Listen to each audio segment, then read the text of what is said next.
Planning a fishing trip shouldn't feel like a full-time job. With fishingbooker.com, you can find and book the perfect fishing trip within minutes.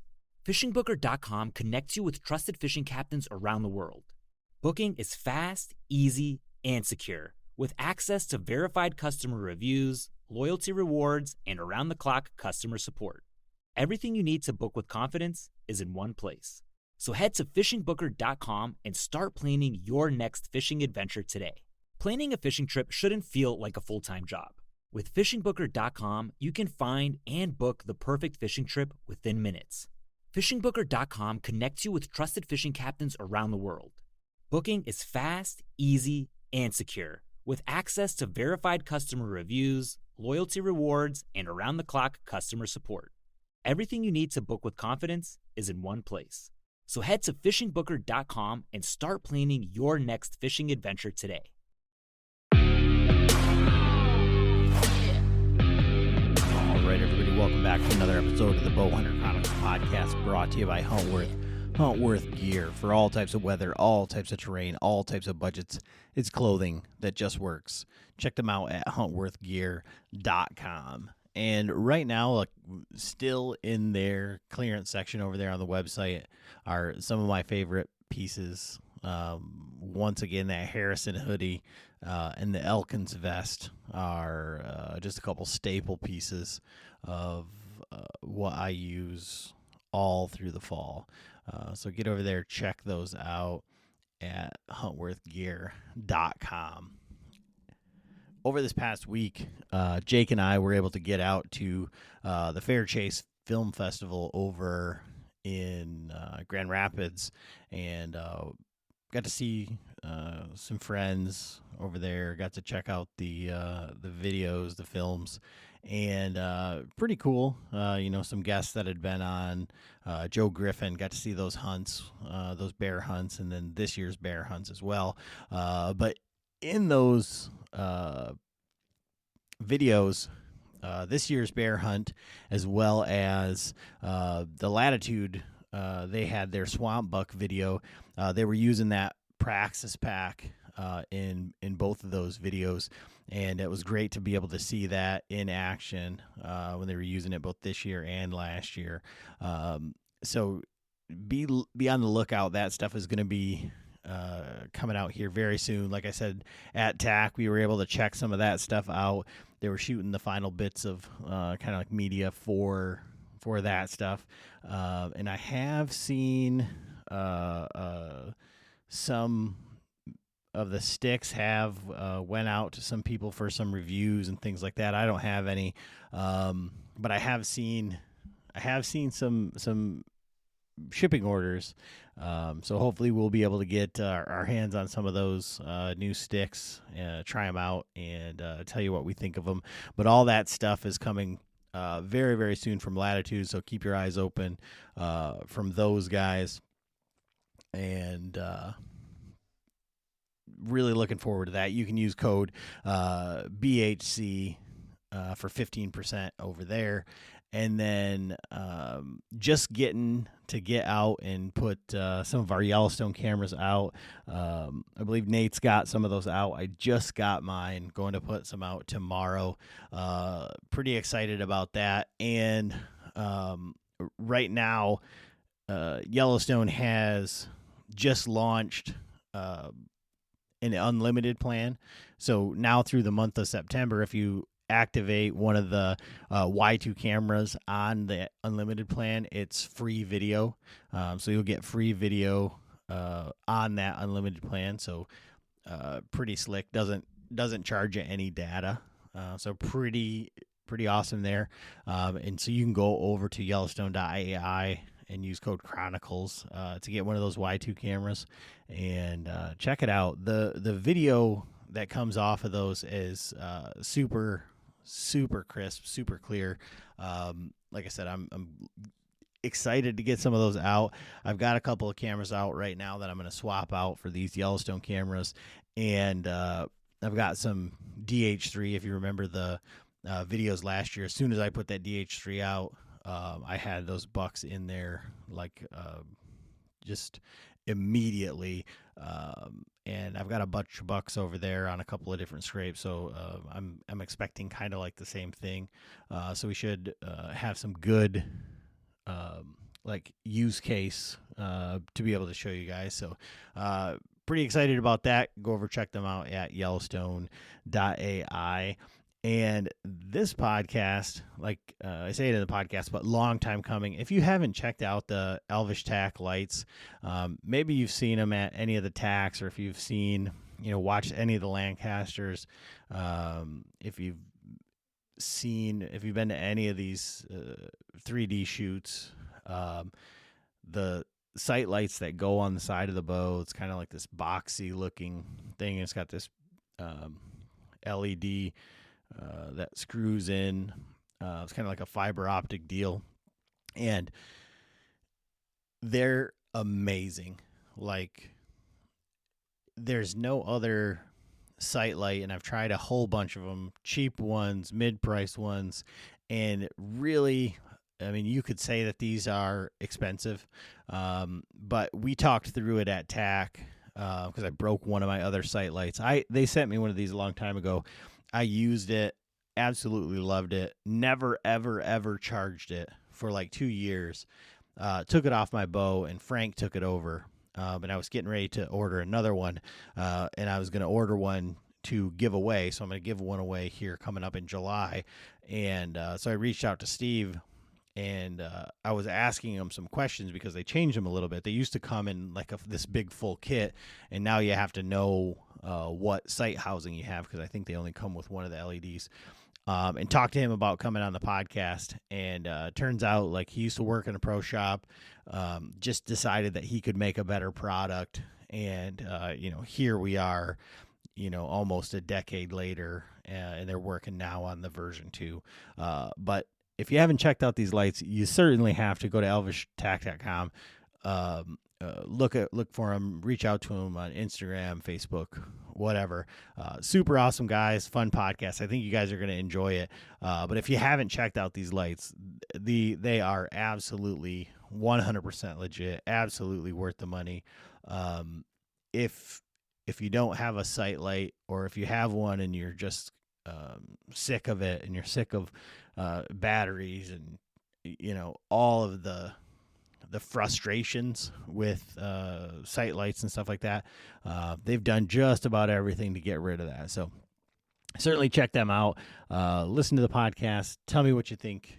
But again, it's an incredible product, and it was great dude, great story. I think you guys are going to like it. As always, thanks for listening. All right, everybody, welcome back to another episode of the Bowhunter Chronicles podcast. And today we've got Steve Chan with Elvish Tac, and I'm pretty excited about this one. This is one I feel like that kind of snuck up on me a little bit. It's one I feel like that's been a long time coming. I got one of his lights a long time ago. He sent me one, and I feel like it's a little bit of serendipity. I'm wearing Aaron's shirt, so from Limitless Outdoors, and his buddy Jeremy, I ran into him at ATA, and he's like, and if you know Jeremy, he's been on the podcast before. He is like 100% all the time. He's like 100 miles an hour, and he's like, "Hey, there's no rest for him."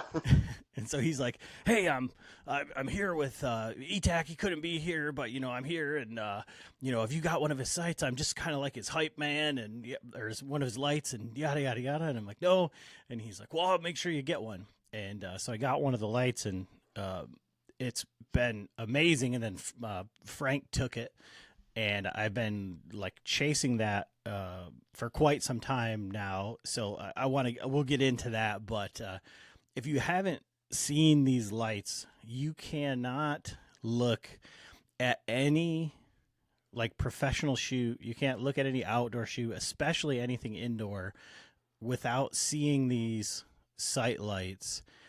And I feel like it's one of the things that kind of goes unnoticed because it doesn't have this giant like marketing mogul behind it. So I'm real excited to talk to Steve today. So how are you doing today, sir? I'm good. Good. It's It's a beautiful day in upstate New York. So let's talk about, we talked just a hair before the podcast of your history into archery and kind of where you came from in the space. But like, how did you get into archery like long ago?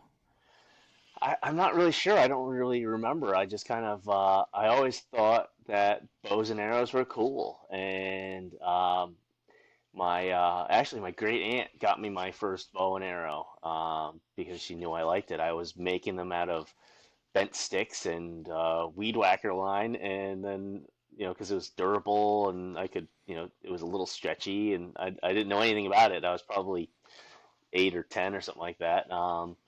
And it was either that or burn money shooting ammo, shooting bullets, and I couldn't do that all the time because my dad wasn't around there. He wasn't there all the time. So I was like, well, I can do this, and and then I was probably about I don't know, maybe 20. I was in college, and my buddy said, let's go bow hunting. I said, sure, why not? And and he gave me a whitetail 2 that had like a 35-inch draw, and I have a 27-inch draw. I've got short arms, little T-Rex arms, and I mean, I shot one in Western New York and it was great. I mean, I couldn't believe it. I was like, wow, this is incredible. I think the shot was just really lucky. But after that, I kind of took a break from it for about, I don't know, 5 or 6 years, and then no more than that. I was living in New York in the city for a while, working down there, and then I came back up and I was like, got really back into hunting a lot. And then I said, I should get back into bow hunting. That was really the best experience hunting ever.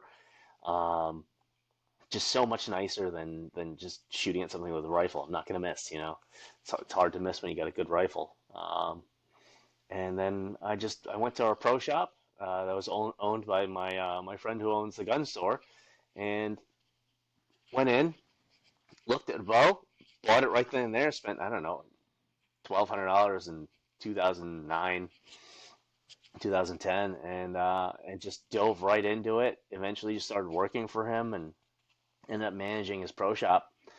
And I would see products, all sorts of products. I'm thinking like, man, this is a really good product, but it could do this a little bit better, or it could do that a little bit better. And we just went from there. Said I can make one. So I want to walk that back just a little bit because I love the fact that you said the whitetail too. Because when I got my first bow, the first bow that I got I was 12 years old. Well, it was my second bow. My first bow, I was just like the little fiberglass, like you know, uh, metal covered in uh, plastic string. Yep. Like the one everybody had, I feel like. Yeah. And then when I was 12 years old, was like 12 was when you could hunt. My birthday's in July, and so hunting season was October. So for my 12th birthday, I got a real bow so that I had all summer to get ready for hunting and take hunter safety. And so we scoured the like classifieds, and we found a guy that had a whole bunch of them. And came down to this old PSE Spirit and the Whitetail 2, and he had a couple of them. And so the fact that you said that just brought me right back to that old guy's garage and that bow that was like super long, all the cables going every which way. Yeah, and you pull and just kind of just get here, and you go, I think, and you just let it fly. Yeah. Yep. So I love that that's from that same era, Yeah.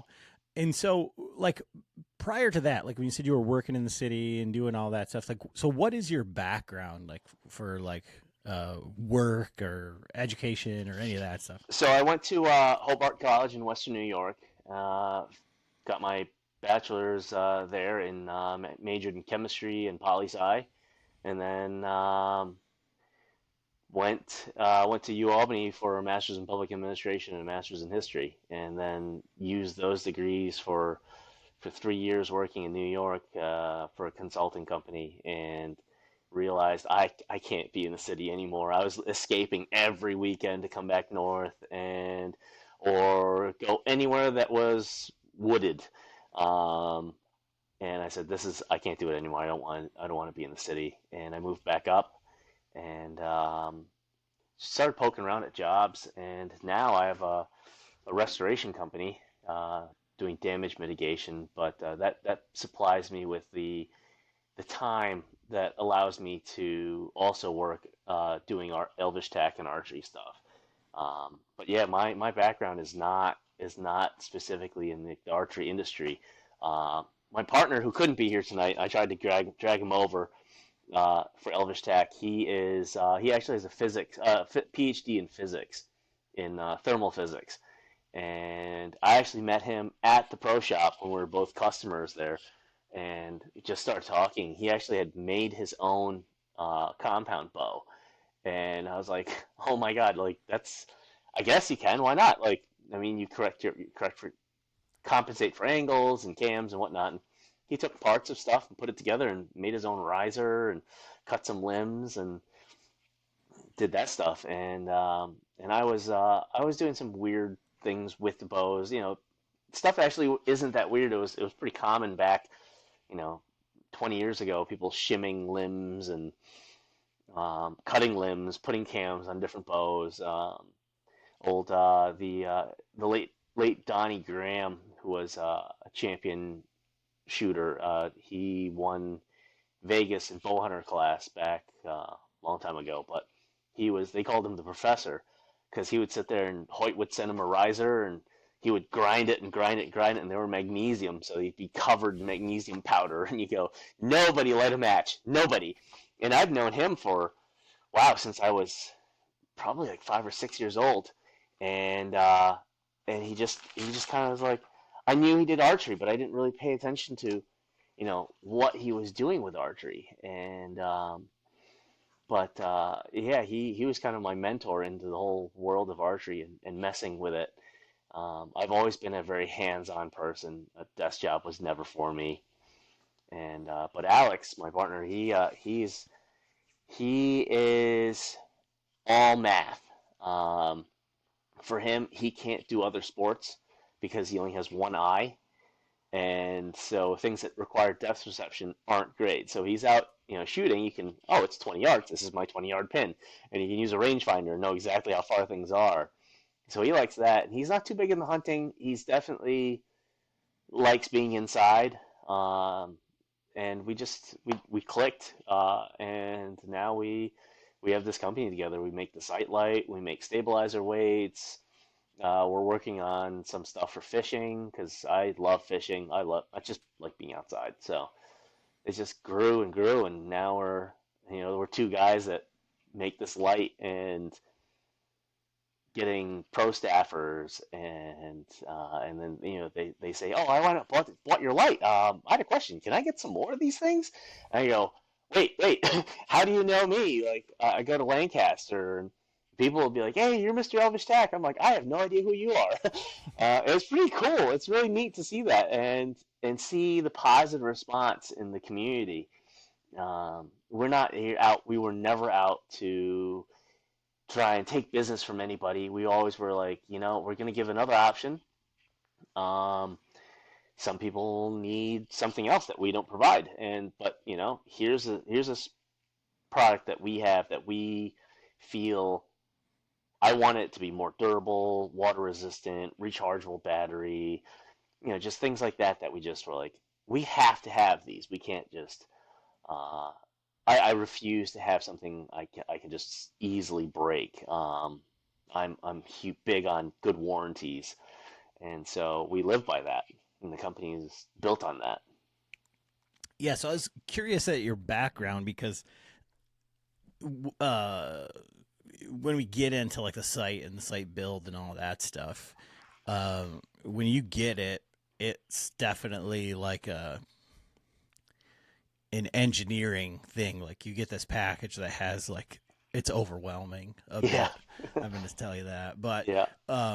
And so you say all that stuff, and then you went to work in a pro shop. Like, those skills don't necessarily like line up. Like all your schooling and no, not and at all. That. No, not at all. So, but you say that you've been around these like tournament archers and things like that since you were little. Like, how did that come about?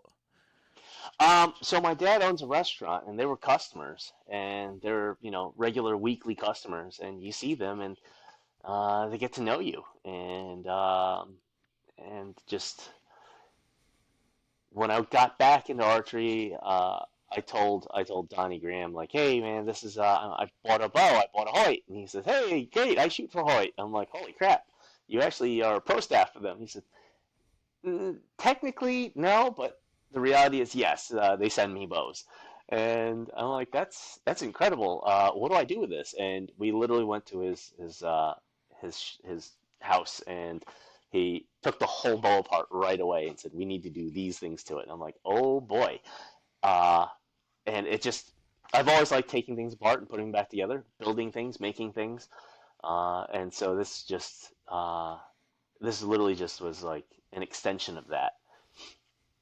How do you feel that like shaped your view of archery? Because so for myself, like the guy, so my co-host or former co-host or whatever, John, is that same guy, right? So he, even to this day, like he's super busy right now, but he builds strings in his garage, like just on a piece of unistrut with some turnbuckles and a set of micrometers. And he builds them for the pro shop. He fixes all the bows that can't be fixed and things that need to be done in a pinch. And so to surround yourself with people who understand it at a level that the normal guy that comes into the pro shop has no idea. The guy that goes into Cabela's has no idea. For me, I say, right, I'm the world's worst bow hunter. I'm not great at this stuff, but it's because of the company that I keep, right? Like, so when people come up and they're like, oh, you're great, this, that, or the other thing, it's like, well, you should see my friends, and so that's why I asked the question. So for you getting back into archery and then having that experience like right out of the gate, how do you think that shaped you going forward? If you've been looking to upgrade your cellular camera system to a system that's easy to use, you need to check out Yellowstone.ai. Their app is simple, intuitive, and designed for hunters by people who actually hunt. From setup to viewing your photos and managing your cameras, everything is straightforward and easy to navigate. Yellowstone's Y2 cellular trail camera was given ATA's Best New Technology Award for its ability to automatically connect to the strongest carrier, send HD photos and videos directly to your phone, and withstand year-round field conditions. What really sets Yellowstone apart is their customer service and lifetime warranty. When you need help, you're dealing with a U.S.-based support team that understands hunters and can get your questions answered quickly. They also offer highly competitive data plans and camera pricing, making it easier to keep more cameras in the field without breaking the bank. And if you're investing in equipment, it's nice knowing it's backed by their lifetime warranty that gives you the confidence season after season, spending less time making unnecessary visits to cameras and more time focusing on the hunt. Whether you're monitoring a home farm, a lease, or a public land setup, Yellowstone delivers the features hunters need with the support and value they deserve. Head over to Yellowstone.ai and see why more hunters are making the switch. Backed by a lifetime warranty, Yellowstone cameras are built to keep hunters connected and confident. So anytime I do anything, I give it 100%. I literally just dive headlong into it. Any hobby, I go the absolute, like, I need to have everything I can do it, and it needs to be the right stuff. So, I refused to buy and then buy the next upgrade and the next upgrade. I'm a big buy once, cry once, and then forget about it. And I was like, well, I need to make this. I can make it better. I've always wanted to improve on things. And with Alex and his abilities with like SolidWorks with 3D drafting and some electrical engineering, we literally said, let's do this and just give it our all. And he's a lot like that too. I mean, to the point where if you look at my Instagram, I don't know if I posted it, might have just been a story, but he has 2 grand pianos in his house. His passion is classical music, and he has 2 huge grand pianos in the living room, like right next to each other. So we really meshed well, and we feed off each other. So anytime we go on a project and go after something, we just absolutely go right for it. And I think it really helps with the ADHD, where, people that have ADHD can definitely focus everything all at once and give it their all, and then get distracted. But if it's something you really care about and you really enjoy, it's really hard to get distracted from it. It's easy to do and easy to focus and easy to give it your all. And like the background, I've been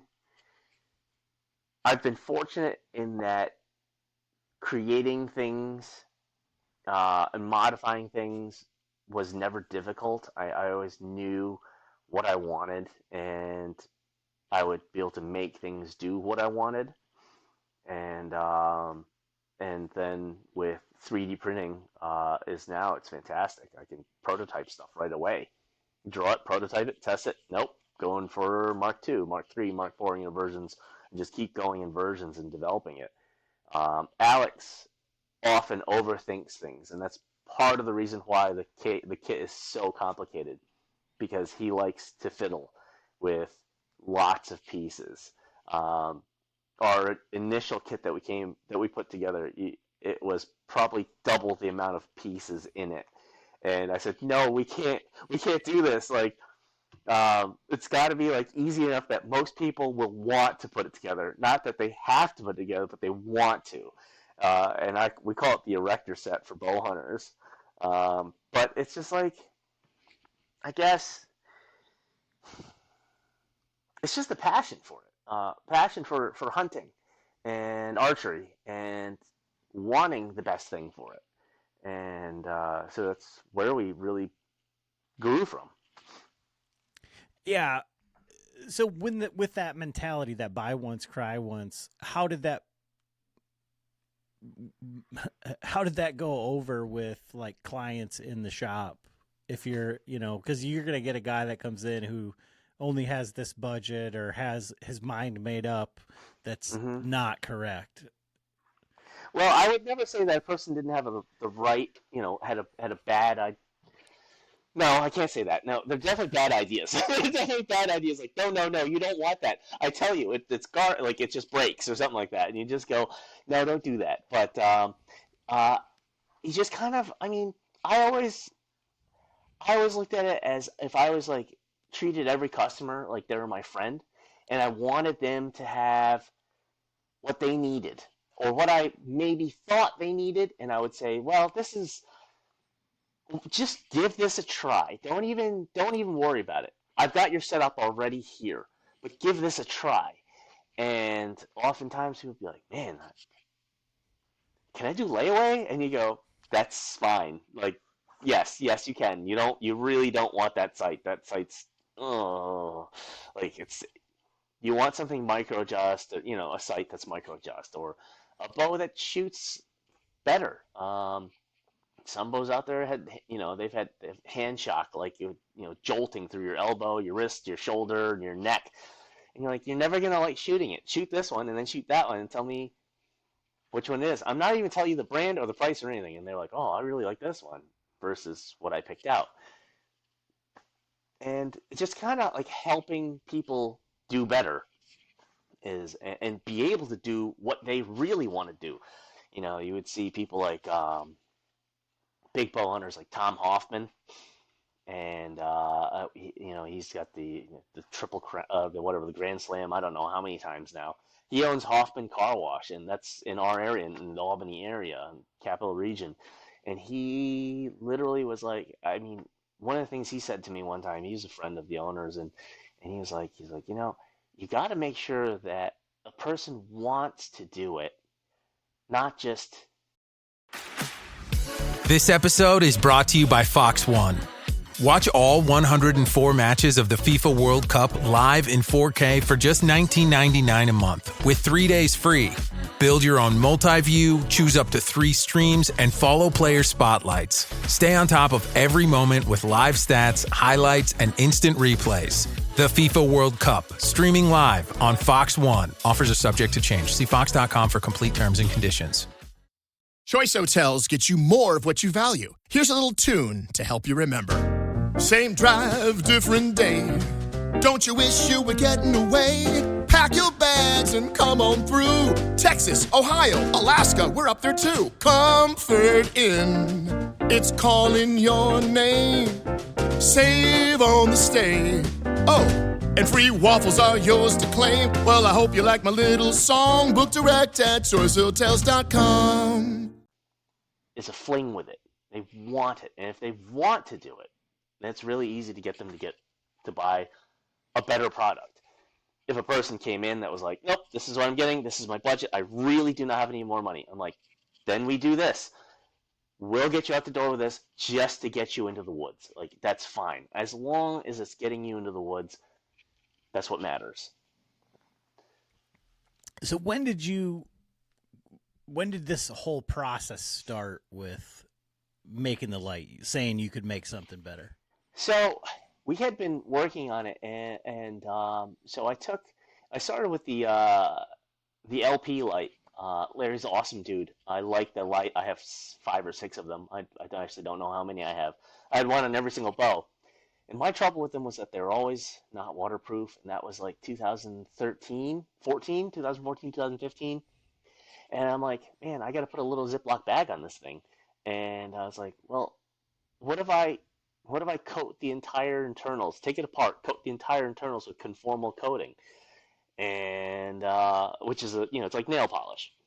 And I did that, and I messed one of them up because I got it all over the button, and it made it so it couldn't turn on or do anything.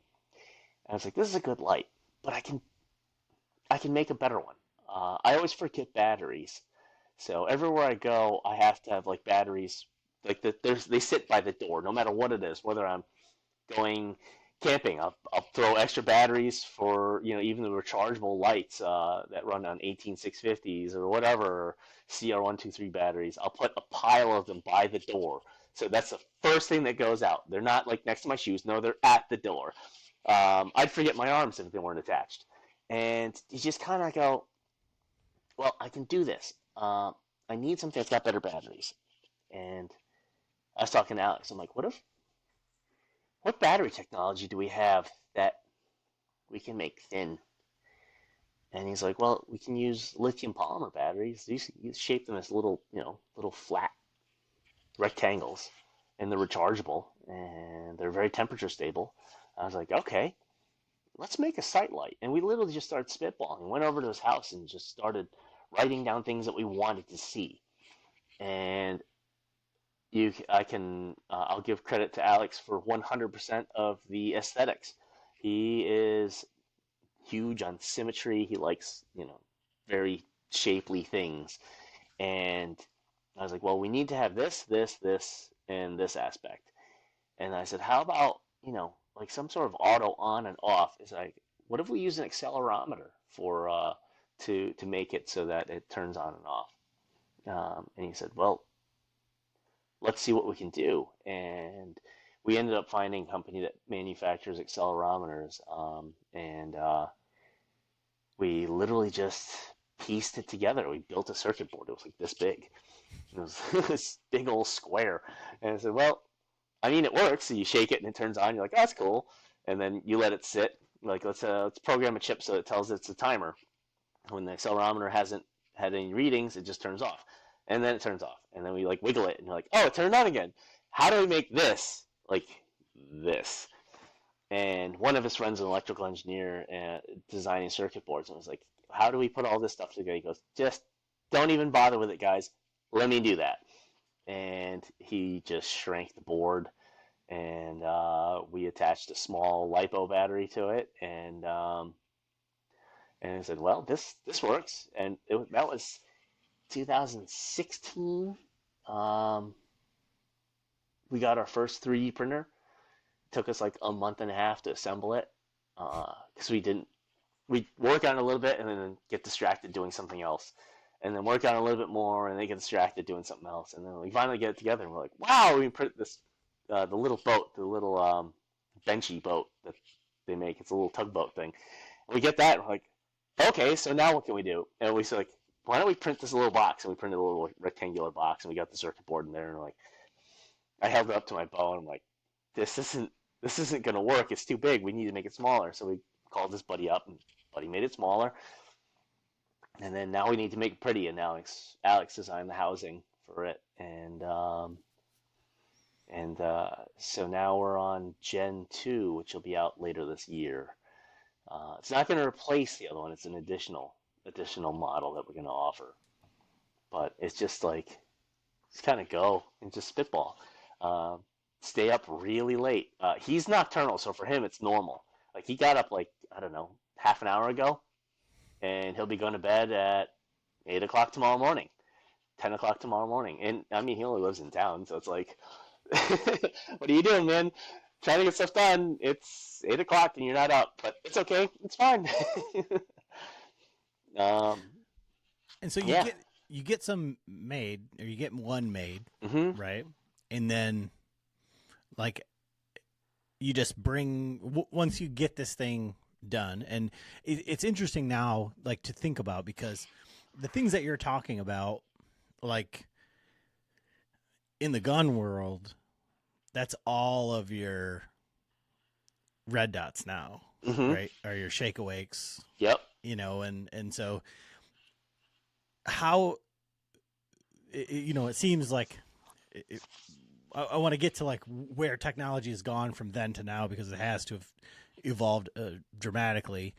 But so you get this thing made and you're like, okay, we've got a product. Do you just bring them to your shop? Are you, I mean, you guys are upstate New York, so you're, you know, Lancaster is like the king, right? Yep. But so what do you do? Like, where's your like proof of concept, or like how do you price this thing? Like, where do you figure that out in the market at the time? So I looked at Lancaster and I saw a bunch of lights, and I'm like, okay, so these premium lights, because there's a premium product. We actually manufactured the first one at the machine shop at SUNY Albany, the housing at least, and the LED. We sat there on the lathe and turned it ourselves. So these giant lathes are not designed to do things that small, and so we made this thing, and we're like, okay, we got to talk to a couple factories. You send out a bunch, and you get a sample pack made. And I gave one to a pro shop in Amsterdam, New York. And one of my friends who was there, John Scott, he's a pro shooter for Hoyt, pro staffer for Hoyt, he got one. And he was just, like, he didn't even say anything about it. He didn't tell me. He didn't realize. I don't think he realized it was me, actually, at first, or us, rather. And was like, this thing's great. And I went to the Rod and Gun Club. It was Winter League, and I started offering to people, like, hey, this is my light. This is what we make. And literally started grassroots, like literally at the Winter League, Winter Indoor League, and a couple of people got them. That was like 2022. No, 2018, 2019. And really weren't doing anything. It was kind of quiet. And then we went to ATA in 2020, right before COVID hit. Literally, it was like the week after the world shut down. And I'm like, wow, I'm surprised that, like, this, we just made it. Like, that was really cool. And we got a whole bunch of orders. We were in the innovation zone. People came in. PJ Riley came over and took a look, and he was like, this is really neat. And Lancaster came back, and they're like, hey, we want to place an order. And we're like, oh my God, Lancaster wants to buy an order. Like, I mean, I get the Lancaster catalog every year, and I've been to the store plenty of times. I go to the Lancaster Archery Classic every year. I'm like, wow, they want my product. And they bought a bunch, and then they called up like 3 months later, and were like, we need more. Like, okay, how many? And they told us to order. I'm like, okay, so we better get in high gear and start soldering our little tails off.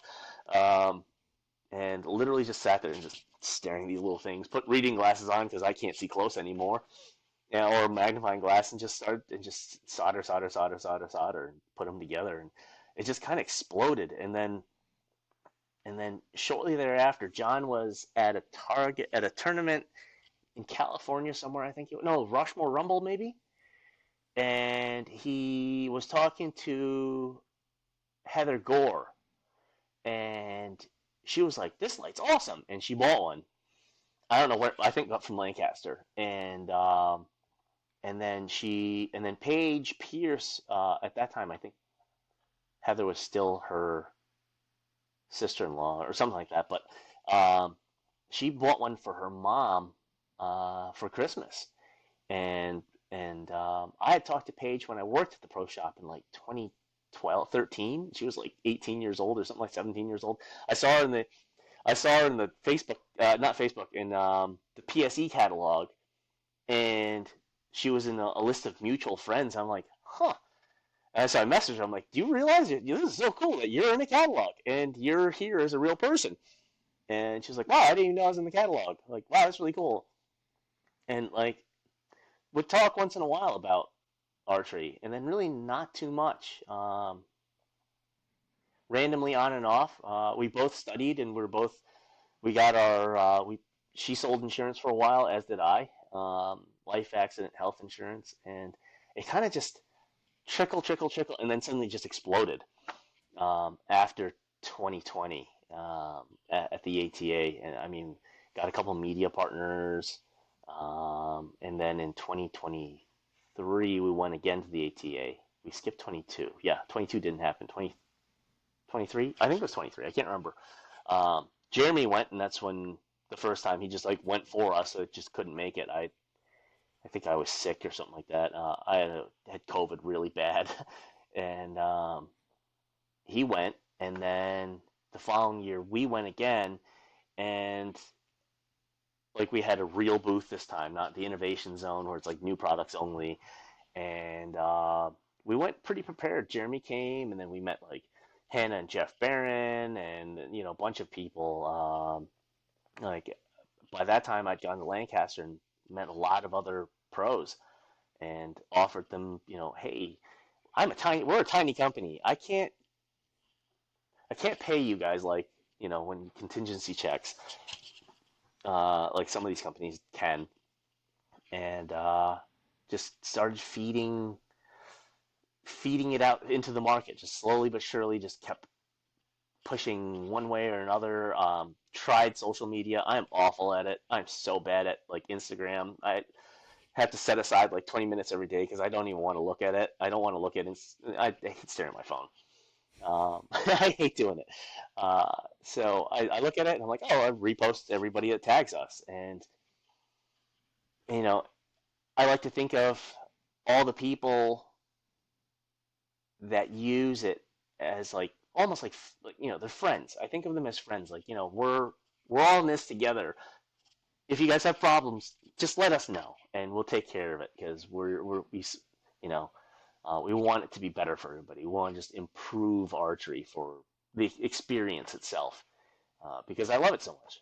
Both Alex loves it too, and so we just want to make it grow. And so anytime we can do anything to make it grow, we do. Like we sponsored the S3DA of New England through Bob Gatorna, and then there was a North Carolina, South Carolina S3DA shoot off, and we sponsor them.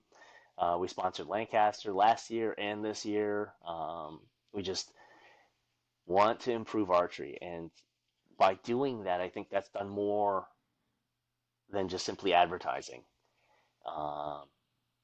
But that's kind of how it grew. I mean, it's been a wild ride. I go to a tournament, first time we're at Lancaster, and I started seeing these things all over the place. I'm like, wow, holy crap, they're all over the place. Like that one, and then just looking around and just smiling, happy. Yeah, so for myself, like I got one from Jeremy, or you guys sent me one, and I used it, and I mean, I'm looking at it was my last year, the bow that I've used for like the last, oh my gosh, it's probably been like 8 years, and I just got a new one this year. Mm-hmm. But I absolutely destroy things. So I'm not, you said like you're like the best of the best. Like I'm like the perfect product tester, because I'll break anything, and because I'm going to use it. Like I'm going to use it like the worst way that anybody's going to use it. Like I'm going to use I'm going to use these things very, very hard. And so I used that light for a year or so, and I don't think I ever charged it through Winter League, hunting, because I'm not a maintenance guy. Like, it was really funny. I was swapping sights over on my bow from my old bow to my new bow when I was getting it sighted in, and I had hunted with this bow that's right here.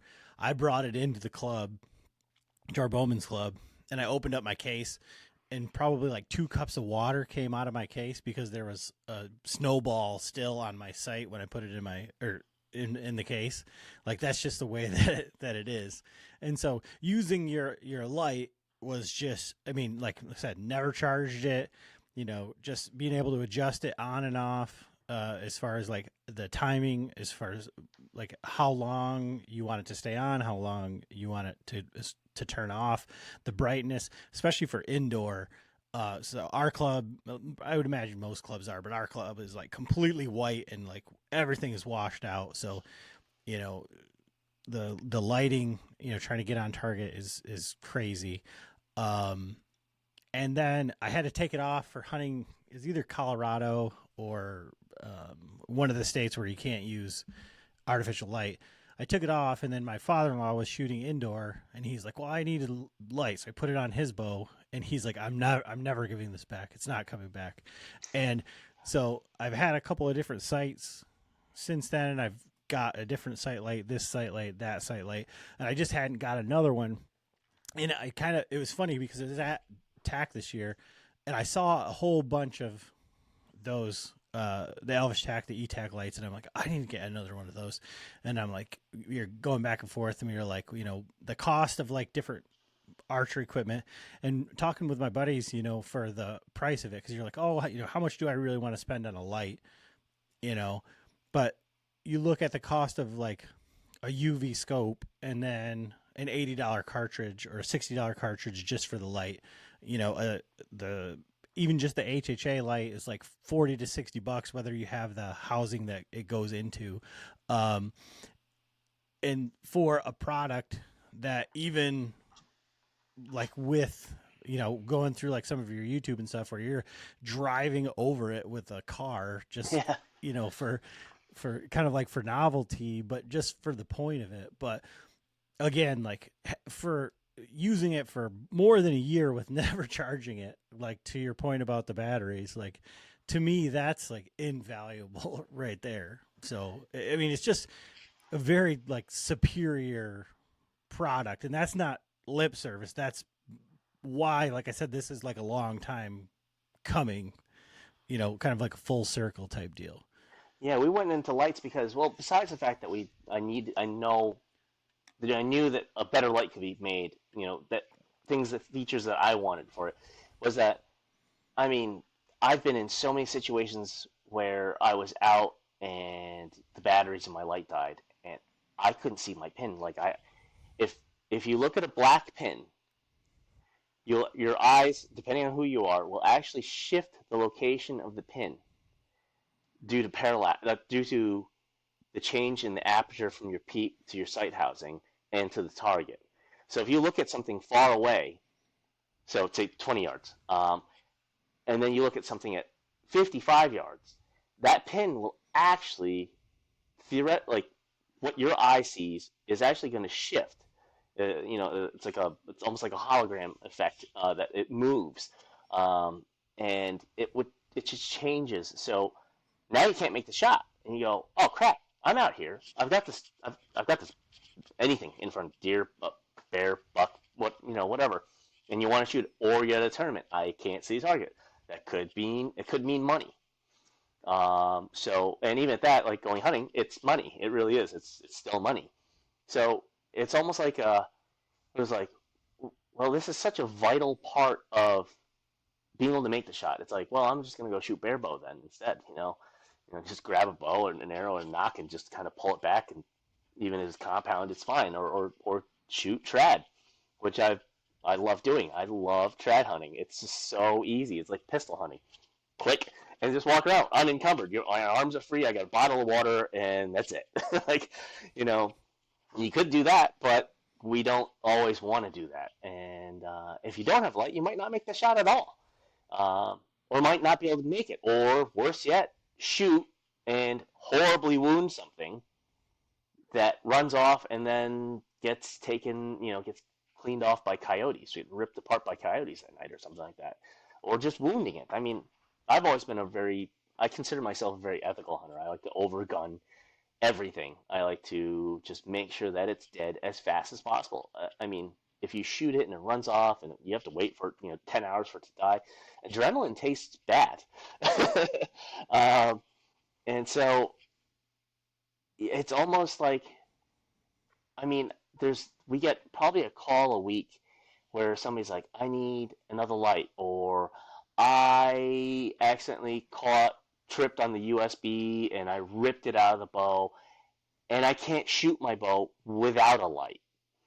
How can we get a light this week? Next week is this weekend is Metropolis, I think it is, the ASA, and or was it last weekend? I don't remember. No, it's this weekend. This weekend. Our club's actually buying one of the trailers of the ASA. So. Oh wow, awesome! Yeah. Metropolis. It was London 2 weekends ago. All the weekends blend together. I can't tell the difference between one week and the next. But you can't, if you can't make the shot, you can't compete. You're at a disadvantage. So I still have, we do make these itty bitty little, the button battery, the LR batteries. We do have those and we do sell them, but I generally supply a couple pro shops around here with them, just so they have them there, so they can just include it with the site. And you run those things for 3.5 hours and they're dead. No matter what, it doesn't matter. And you just get really used to being able to see your pins. And if suddenly you can't, then what? It's like suddenly having no power. Oh crap! I don't. Need a laptop that's built to perform and designed to last all day? Select Windows 11 PCs starting at $499.99 are now at Best Buy. Learn more at bestbuy.com. Best Buy. Imagine that. Or stabilizers. I think that's another big one.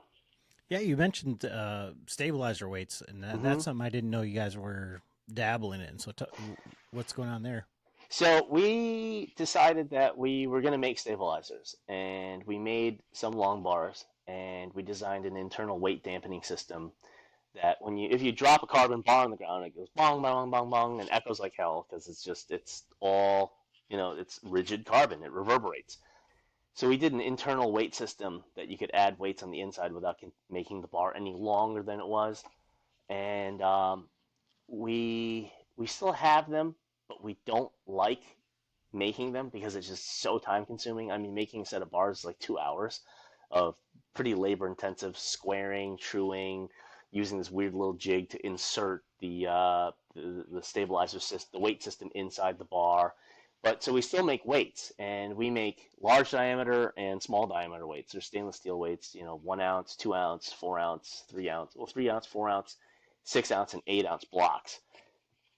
And most people are using them. Jeremy's using a set of the stabilizers and weights, but a lot of people actually want to buy our weights because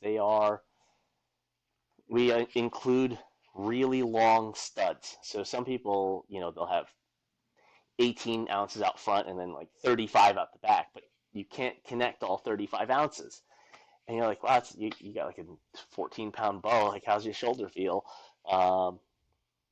But we have the studs, and the large diameter weights take up less space, so they're not having this bar that sticks out beyond where you want it to, and you think about it, and you're like, oh man, it's just in the way. So you can make everything more compact. We're going to be manufacturing tungsten weights soon as well, so that's something else to look forward to. Now, with your sites and all of that, and like I said, I wanted to get into where has the technology gone from 2020, that 2022 time frame till till now. Has anything changed? Because we've seen, you talked about like the amount of time that it took you to put together your 3D printer, and now it's like you can get one off Amazon in a day and, have it up and running, no problem, So battery technology has barely changed. People think, oh, we got all these new lipo batteries and lithium-ion batteries, and you're like, no, they haven't changed. They've just become more accessible. So in that sense, technology has changed. More manufacturers of batteries, and so that's gotten better. But in terms of like the accelerometers and stuff like that, they've gotten smaller. You can put more stuff into it. Like our new light, we have it's dual output. So unlike this one where where the USB plug is a micro USB plug under here, and it just it's out in the open and it gets snapped like so many cell phones have in the past. The new one is USB-C and actually is recessed into the housing. So it's a straight plug, and it'll actually slide through a pair of O-rings to make it extremely waterproof. The second output is actually a internal LED, and it's multicolor. Actually, it's RGB-C. So red, blue, green, and cyan. We went and bought probably 400 or 500 different sections of fiber optic, and we used a lume meter and measured the brightness and clarity for each single fiber and with different colors. And we found that the new color we have, it is a type of cyan. It's a little modified, and we have a dedicated LED for that. So it makes it so that your standard red and green pins really just pop like crazy versus slightly washing out pink or slightly washing out yellow. We didn't want any of that. We wanted that thing to be like, bam, here it is, it's on. And then you can turn it down, but it's still illuminated. And one of the troubles with LEDs is that because it is a single wavelength emitter, oftentimes you can get really bad starbursts or enhanced bad starbursts from poorly cut fibers. I polish my fibers on glass, on heated glass, and you sit there and rub it so you get a really clean line. But we tried it with just cutting with scissors, just cut the fibers and then like line it up and shine. We had this whole table set up with different fibers, and we just shining LEDs in the bottom of each one of them. So LED technology has improved, availability for LED technology, and the output of them has also improved. So there's no excuse for having dim LEDs anymore, high, power hungry LEDs. I'm trying to think what else has really changed in the world of technology. I think most of it's just accessibility.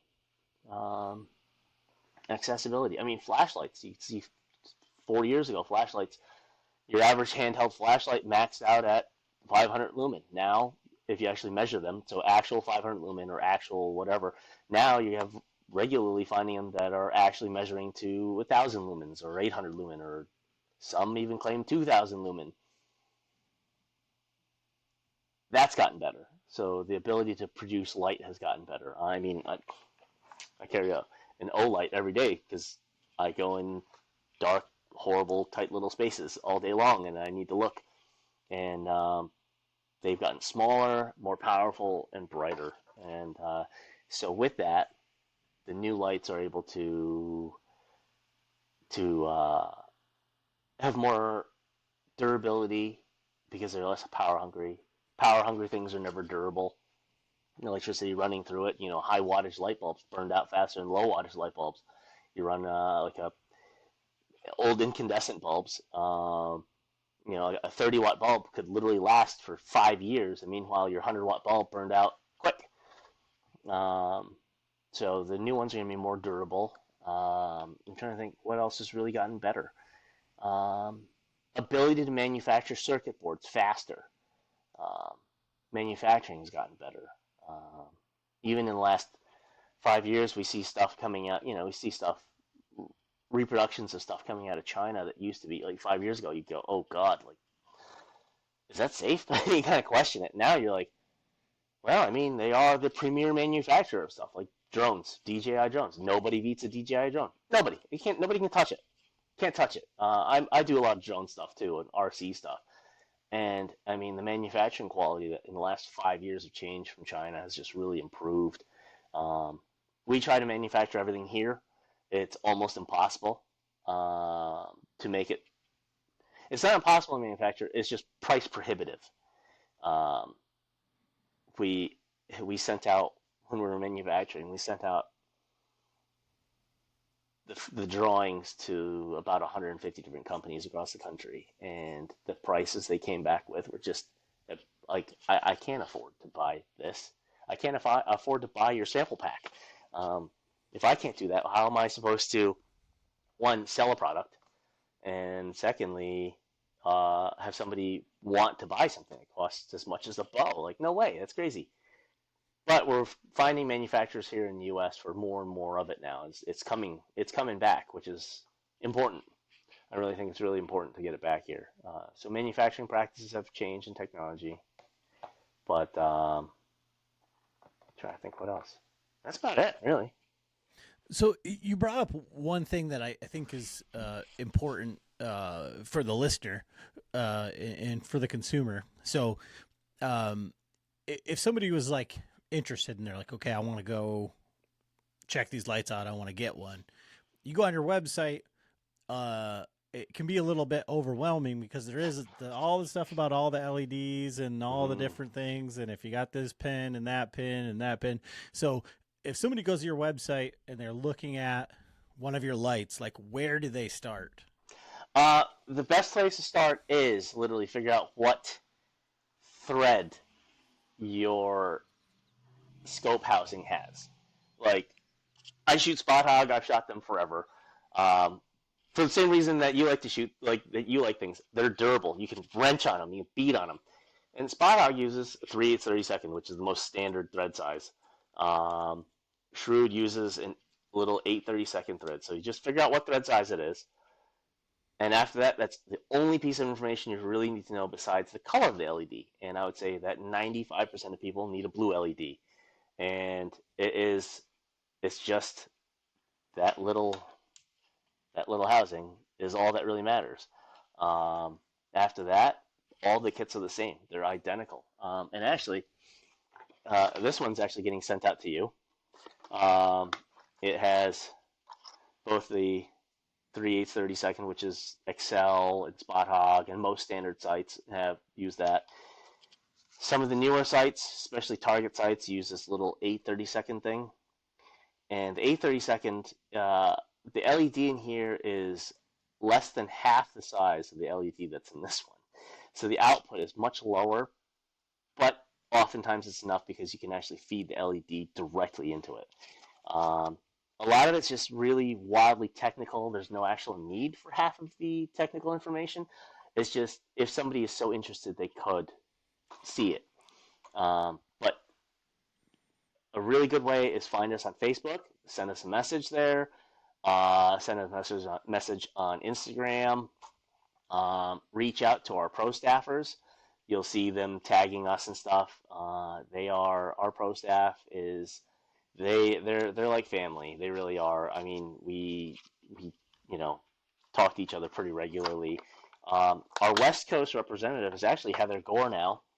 So she is handling everything out west and at most of the ASAs, any ones that she can make it to. Paige Pierce is always at every shoot that you can imagine. She's there.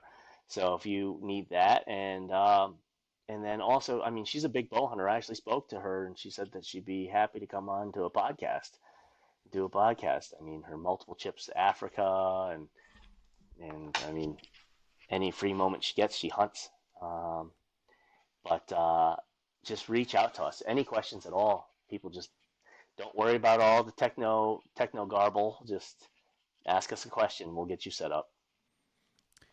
That's awesome. And I appreciate it. And before we go, since you've got it right there, I got to ask you, because you said you're the best of the best buy once, cry once. What is your bow setup, arrow setup? Killing dead faster. What's your broadheads, arrows, all that stuff? So I have been trying to find a new bow for the last many years, decade, I'd say.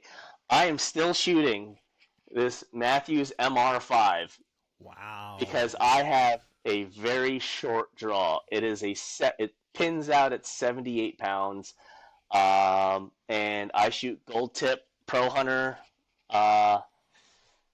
arrows. Your standard diameter. I find them very easy to tune. I use flex vanes for broadheads. I like to tune my bow so that I like fixed blade broadheads. So in my quiver, you could find Simmons Mako. You could find Steel Force is another one. Magnus broadheads. I like fixed blade stuff. I've shot Muzzies. I just like the thick, heavy blades. I have a set of solids and a set of Iron Will broadheads. Those are also awesome. I just kind of feel bad when I practice with. I'll get 2 sets and then I'll practice with 1 set, and then I have to send them back out or sharpen them myself. I'll never get them as sharp as the factory can, and then I'll have the other set. And so last few years I've been hunting with a mix between those two.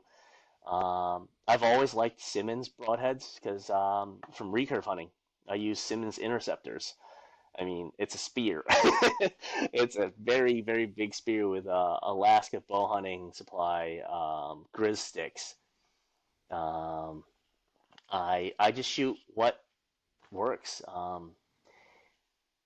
Black Eagle arrows makes fantastic arrows as well. Victory makes good arrows too, and like I've shot them all, but I just happen to have a lot of pro hunters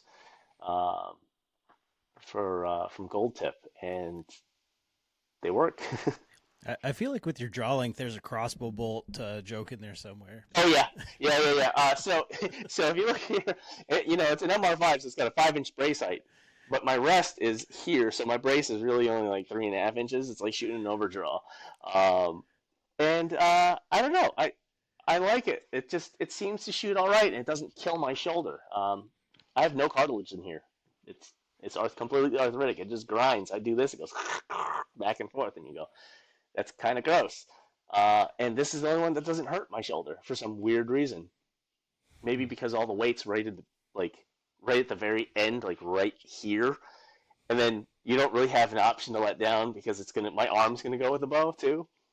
But yeah. Interesting. Now, do you just because I have to ask this because of one of my buddies, he's the anti. Do you shoot lighted nocks? Have you found a lighted knock that's good enough? So I have lighted nocks, and I sometimes shoot them. I do enjoy using them to tune because if you put up your camera, most action cams now can go 120 frames a second or more, 240. So you can do slow-mo, or your phone does 240 now. You can actually see how fast your arrow will stabilize. So I'll sit and I'll actually take a shaft and just keep chopping it and keep cutting, glue it back together until I see the arrow stabilize the fastest with the broadhead on it. And then from there, okay, you see it and you see this little bit of flicker going out where the arrow is settling out. And I'll go, I wonder what happens if I add some weight to the arrow on the nose or change the size of the vanes on the back. And so now I shoot 3-inch vanes on the rear, either 3 or 4. I haven't really noticed the difference between them. Big old shield cut flex vanes. They're actually crossbow vanes. Stiff, very. They might as well be crossbow bolts. So I wasn't that far off. No. Yeah, they're crossbow bolts. They're like 26 inches. So it's like the PSE that, whatever, you could attach it to the Barrett 50 cal lower. It's a crossbow bolt. But you can test it that way, and I think that comes from the science background. One, test, and then engineering, test. And so, lighted nocks, is great, but I find that it makes it way harder to tune than your standard nock. Like most of my arrows are all biter nocks, the regular hunter nocks that they have, the asymmetric hunter nocks. I find that they're really nice nock, really consistent, and from Jimmy Butts, former world champion, and Rio Wild. Rio is like, he's like, I was talking to him. He's like, oh, I guess it's wow, it's been 3.5 weeks. It's time to change all my knots. I'm like, wow, okay. So I change my knots constantly. I've got bags and bags of them. I'll buy them in a 100 bag. I'll buy them in bulk because I change them regularly. I'm trying to think what other things I like to do with them. But lighted knocks are great to help start tuning. But I find that the final bit to tune for long flight is really awful, because especially my arrows being this, like this long, crossbow bolts, they don't fly nice. People that have a nice long draw length, I'm like, man, you got a 29-inch draw, I hate you so much. Or a 30-inch draw, you're like, dang, man, I wish I had to shoot it longer. And if I shoot a longer arrow, I can. And sometimes some sets of arrows I have for certain broadheads, I'll have longer. Steel Force arrows. Broadheads, the Steel Force premiums, they're these just long triangles with bleeder blades on them. I can't tune a short arrow with those. They just won't tune. No matter what I do, they just hit different every single time. And you go, what? Why? And so I lengthen the arrow, and it stabilizes out nicely. That buck right there, I shot with the Steel Force. Awesome. Right there. Yep. Mm-hmm. I think they're great broadhead. I like them. I know exactly what you're talking about. Mm-hmm.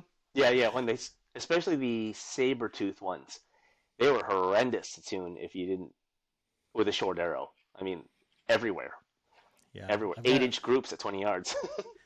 I've got a 30.5-inch draw length, so. Oh man, can I get a couple of those inches? That'd be nice. But yeah. So I'll have Alex pack one of these up and send it out to you. So that way you can get back on. And so for our new unit, it's about 30% bigger than that one, and we have 50 of them being made that are going to have space on them for laser engraving. I'll put Bowhunter Chronicles on and your logo on one of them. Oh, you have one of the special ones. That's amazing. I appreciate that.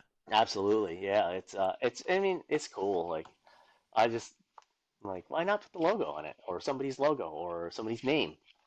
So our pro staffers and our early supporters who are still with us have their name on it. Oh man, I appreciate that. Where's the best place? You said Facebook is probably the best place to reach out to you guys? Instagram is definitely the fastest way. Okay. The messages always come through. For some reason, Facebook, sometimes they just won't load. I don't know why. You can update the app. You can go into the website. Sometimes I just don't. When I switch into the account, it just won't load. It says there's a message, but it's just blank. I'm like clicking on it and stuff, and nothing happens. So Instagram is definitely the easiest place to reach us. You can always email us at elvishtac@gmail.com. That gets answered every day. But anytime anyone has questions, just reach out.